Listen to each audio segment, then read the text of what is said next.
बोलिए माझी समाज की जय। बिंद क्षेत्र माझी समाज महासंघ के अध्यक्ष श्री रामचरण जी, माझी समाज महासंघ के कोषाध्यक्ष श्री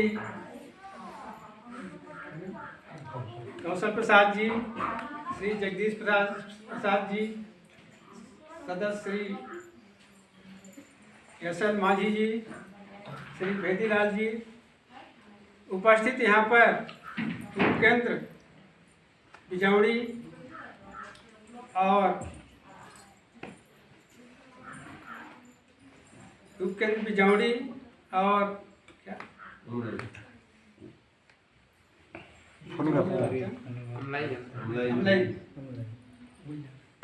बिजौड़ी एवं उपकेंद्र के सभी उपकेंद्राध्यक्ष, सभी पदाधिकारी साथियों, आज का जो बैठक है बिंद क्षेत्र माझी समाज महासंघ के विषय में है।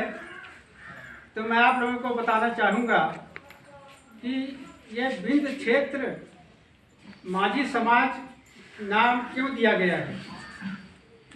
केवल बिंद क्षेत्र के अंतर्गत जो 14 जिले आते हैं, उन 14 जिलों में ही ये कार्यकारिणी का गठन क्यों किया जा रहा है, इसके संबंध में मैं आप लोगों को संक्षेप में बता रहा हूँ। सबसे पहले सन 7 जनवरी 1950 जब हमारा देश स्वतंत्र हुआ था सन 1947 में, और हमारे भारत का संविधान लागू हुआ था 1950 में। उस समय ये मध्य प्रदेश नहीं बना था, उस समय बिंद प्रदेश था। तब बिंद प्रदेश में 14 जिले आते थे आज के डेट में। तो बिंद प्रदेश के जो सरकार था, वो सरकार भारत सरकार को अनुसूचित जनजाति में कौन कौन से जातियां आती हैं, इसके संबंध में एक सूची जारी किए थे बिंद प्रदेश सरकार। तो उस सूची के हिसाब से जो माझी समुदाय है, माझी कोई जाति नहीं है, माझी एक समुदाय है। और माझी समुदाय में कौन कौन सी जातियाँ आती हैं? केवट, मल्लार, धीमर और भोई। ये केवल 4 जातियाँ ही बिंद प्रदेश सरकार माझी समुदाय के अंतर्गत ये लिस्ट भारत सरकार को भेजा था। लेकिन सन 1950 में जब ये संशोधन किया गया, तो ये जो जातियां थी अनुसूचित जनजाति, उनको हटा दिया गया, उनको विलोपित कर दिया गया। केवल माझी नाम से, माझी जनजाति के नाम से केवल सूची जारी कर दी। उसी का खामियाजा आज इतने साल से हम लोग भोग रहे हैं, और इसके संबंध में किसी ने कोई आवाज़ नहीं उठाया। आवाज़ तो बहुत उठा, हाई कोर्ट और सुप्रीम कोर्ट तक आवाज़ उठा, लेकिन जो बिंद प्रदेश सरकार जो प्रस्ताव भेजा था भारत सरकार को कि केवट, मल्लार, भोई और धीमर ही अनुसूचित जनजाति के अंतर्गत आते हैं, और इस संबंध में आज तक कोई लड़ाई किसी ने नहीं लड़ा। इसके संबंध में फिर भारत सरकार के निर्देश पर मध्य प्रदेश सरकार फिर से एक समिति का गठन किया, एक विशेषज्ञ समिति का गठन किया गया। और 2018 में ये मध्य प्रदेश सरकार फिर से मध्य प्रदेश में जो गठित किया गया था विशेषज्ञ समिति, वो समिति फिर से रिपोर्ट दिया कि वास्तव में यही लोग जो केवट, मल्लार, भोई, धीमर कहा है, यही अनुसूचित जनजाति है, यही माझी हैं। माझी का मतलब होता है कि मछली मारने वाले और नाव चलाने वाले। ये कोई जाति नहीं है, ये माझी समुदाय है। और उसमें केवल 4 जातियों का रिकमेंडेशन प्रस्ताव भारत सरकार को भेजा गया था।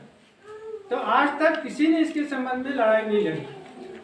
आज ये पहली बार ऐसा सोचा गया है कि क्योंकि पहले के जो विंध्य प्रदेश सरकार, विंध्य प्रदेश और आज का विंध्य क्षेत्र एक ही है।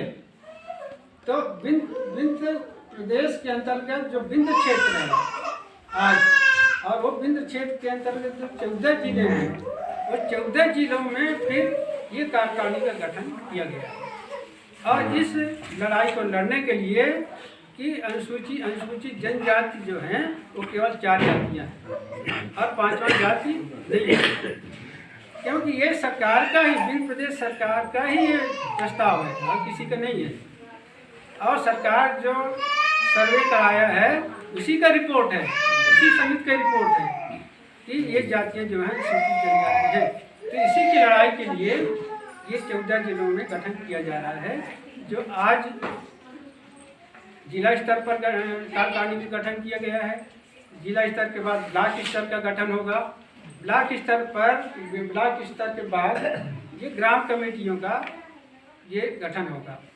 तो ग्राम कमेटी का जो आज हम गठन कर रहे हैं अध्यक्षों का, वो जो केवट समाज विकास समिति के अध्यक्ष हैं, वही इसके माझी महासंघ के ग्राम समिति के अध्यक्ष होंगे। और वही उसके अंतर्गत मतलब इस समिति के अंतर्गत कुल 11 सदस्य होंगे।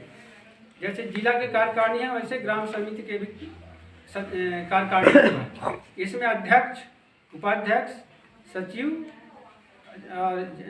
जिला महामंत्री और संगठन मंत्री और 4 सदस्य।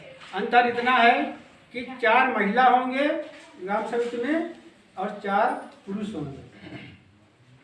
मतलब 11 में से 6 महिला और 5 पुरुष, इतना अंतर होगा। जिस तरह से केवट समाज विकास समिति में हम लोगों ने हर ग्राम कमेटी में महिला मंडल का गठन किया था, ठीक उसी तरह से इस कमेटी में भी 11 सदस्यीय कार्यकारिणी में 6 महिला और 5 पुरुष रहेंगे। इतना आप सभी लोगों को करना है। जितने भी ग्राम कमेटी के अध्यक्ष हैं यहाँ पर मौजूद हैं, वो कृपया ध्यान दें कि अपने अपने स्तर पर अपने गांव के 11 कार्यकारिणी सदस्य का गठन करना है। इसमें 6 महिला और 5 पुरुषों का गठन करना है। मैं संगठन के बारे में आप लोगों को जानकारी दिया।